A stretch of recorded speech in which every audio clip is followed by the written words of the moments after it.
A big matchup in the SEC this Saturday between Alabama and Oklahoma. So, here to help us break down this big one, we've got Mike Rodak from Bama 24/7 and Tom Green of Sooners Illustrated. And we've got two historically really great programs, but not a lot of meetings between these two. It's just the seventh of the series, and it's actually Alabama's first trip to Norman since 2002. And we're talking matchups here, the Alabama offense versus the Oklahoma defense. Jalen Milroe is heating up, as the kids like to say, as of late. So definitely a tough ask for Oklahoma to try and slow him down. But Mike, what has the offense done to make him have so much success later in this season?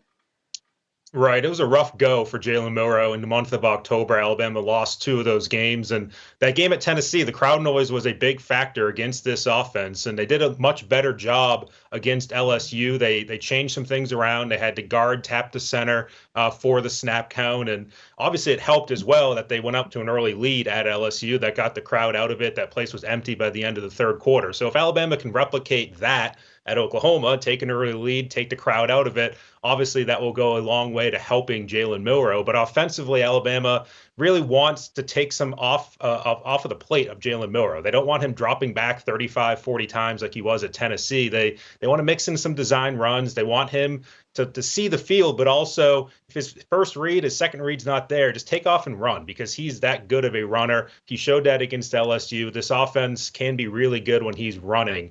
And so if they do that against Oklahoma, I think they feel like they're going to be in a pretty good spot despite their struggles on the road at Tennessee about a month ago. Yeah, Brent Venables kind of talked about it earlier this week that, a matchup like this is one where, he's excited to get his feet on the ground and, really attack it. And it starts with Jalen Milroe.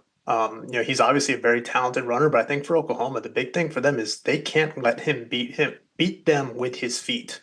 Oklahoma's defense has been improved in several areas across the board this season. It's starting to look like a Brent Venables defense. Part of the big reason why they brought him in to be head coach. They're top 20 against the run, giving up just 109 yards per game. They're sixth nationally, allowing fewer than 3 yards per carry. So they can't let Jalen Milroe impact this game with his legs. You're going to have to try to confine him, make him beat you with his arm. And look, that's still going to be a big challenge for Oklahoma with the weapons that Alabama has at its disposal, especially Ryan Williams. Oklahoma's secondary has been susceptible to giving up some big plays, but those guys are going to have to answer the call because Oklahoma's going to try to make Jalen Milroe one-dimensional and not let him punish them with his feet. Yeah, this late in the season, Ryan Williams is not catching anybody by surprise anymore, but slowing him down is easier said than done. On the other side of things, Oklahoma's offense, they've had multiple turnovers in all five of their SEC losses. So, Tom, how can Jackson Arnold and this unit clean it up and give him a good chance? Yeah, I mean, that's the big question for them. Like you mentioned, multiple turnovers in all five of their SEC losses. They turned it over 4 times in their last game out against Missouri. Fumbles have been a big issue for Jackson Arnold. He hasn't really thrown many interceptions, but he's just not been able to hold on to the ball sometimes. Some of them they've been forced fumbles. Others, first drive against Missouri, the ball just, hit his knee when he was trying to scramble and he lost it. Fortunately, he was able to pounce on and recover. But it's something that he's going to have to overcome heading into this start because look, when Oklahoma has had these turnover issues, it's really come back and cost them in games. Brent Venables has said it several times that, turnovers affect a game more than anything else. When Oklahoma has been able to, limit its turnovers and its defense has been able to be opportunistic, they've been able to take advantage and really, pull out some of these games. So the question for Oklahoma is just how during that bye week they've been able to kind of, hone in on those issues. Jackson Arnold's going to need to play a really good game to have a chance against a really good Alabama defense. And the other thing for Oklahoma is that, they've done a really good job lately of running the ball. I think over their last 3 games, they're averaging like just under 7 yards per carry when adjusted for sacks. So lean on that run game. Try to limit your turnovers and really just hold on to the ball is going to be the key for Jackson Arnold as he heads into the start.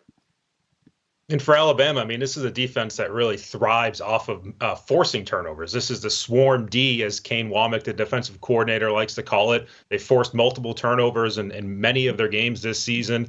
And it's something where, in Jackson Arnold's case, they need to get after the quarterback. And the one question for Alabama is how they do that now with Q Robinson out for the year. He was out, left the LSU game with an injury. He was out this past weekend against Mercer, and he's done for the year. He's their best pass rusher. So it's something they're probably going to have to manufacture more with some blitzing.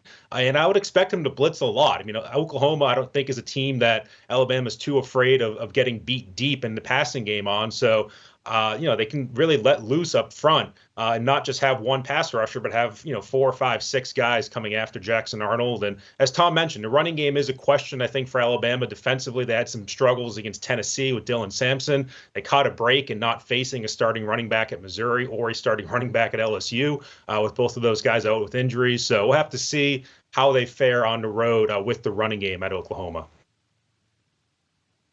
All right, looking at postseason implications for both of these teams. They both have them, different levels of postseason play, but let's talk about what's at stake for each team. And Tom, let's start with the Sooners. Yeah, I mean, for Oklahoma, look, they knew that it was going to be a tough first season in the SEC just because of the schedule they faced. I think they came into the year with, top 5 toughest schedule, and right now it's looking like the toughest schedule in the country. So there's been some more obstacles than they expected. I don't think anybody really anticipated them being at 5-5 heading into this Alabama matchup. But look, they have 2 chances to get to that 6th win and become bowl eligible, extend their streak. They've gone to a bowl game every year since 1999. So if they can do that, it's going to be huge for the program. Not so much because they're going to be in a good bowl by any means, but because they have a chance to kind of carry some momentum into the offseason and, more importantly, get those extra practices, especially with a new offensive coordinator set to come in at the end of the season. Like, those are going to be valuable opportunities if Oklahoma can get over that hump and get a 6th or 7th win in these last 2 weeks. And for Alabama, their back is still against the wall. If they lose this game, if they lose next week in the Iron Bowl, they're out of the playoffs. So they know that. Nothing has changed there. For Alabama, what's really changed is that the SEC championship game has become a very realistic possibility. In fact, if everything's chalk these last 2 weeks of the season, Alabama is going to be playing in Atlanta against the winner of the Texas A&M game. And, there's some talk about whether Alabama wants to play in that game, if, potentially taking a 3rd loss in Atlanta would knock them out of the playoff race. But Alabama has a lot of pride about being SEC champions. They've won more SEC championships than any other school.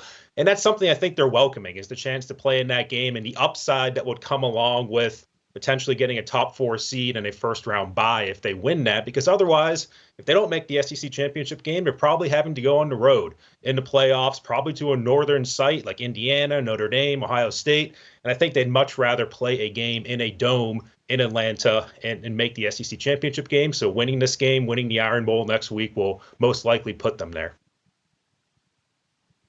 Yeah, this SEC championship race is absolutely nuts. And with this being the first year of the expanded playoff, we still have yet to see how the committee will handle the postseason and playing in a conference championship game. So definitely risky in the first year, but I'm sure they want to head to Atlanta. That's what they do, right? That's Alabama football for you. Guys, we simulated this game 20 times on EA College Football 25, and Alabama, with an overwhelming 19 of 20 victories. Do they know this game is in Norman? Come on, we got to give the Sooners a chance here. So for each team, let's start with Alabama. Mike, what's the biggest key to winning the real football game? Get off to an early, fast start like they did at LSU. Take the crowd out of it. That's something where you don't want to let Oklahoma and their fans especially have some hope in this game. And in a game where I think you're obviously the favorite team, I think everybody would say you're the better team. Don't let Oklahoma hang around and give them the confidence that they can pull off an upset, be the spoiler for Alabama's playoff hopes. Just get up early in the game, allow the running game, allow Jalen Milroe's legs to take over instead of getting into situations where you're having to drop him back, you're having to deal with the crowd noise, you're having to throw the ball. Because like we saw at Tennessee, that usually does not go too well for Alabama. Yeah, similarly for Oklahoma, they need to get off to a good start in this game. And at the risk of sounding like a broken record, it comes down to the turnovers for them. In SEC play, Oklahoma is dead last in turnover margin. Alabama leads the league at +10. Oklahoma's -9. If Oklahoma can find a way to reverse its fortunes with some of these turnovers, it's going to be able to keep this game a little bit more competitive. It's going to need to be a lower scoring game. Oklahoma can't afford to get into a shootout with Alabama because Oklahoma just does not have the firepower to compete. So they're going to have to kind of drag this one down and try to grind it out to have a chance. I'm sure you and the Oklahoma coaching staff feel like a broken record saying, quit turning the ball over, but it is an issue and it is something that could decide this game. So thank you both so much for the great breakdowns. We appreciate it. As always, check out the great work at Bama 24/7 for all things Alabama football and Sooners Illustrated for everything you need to know about Oklahoma.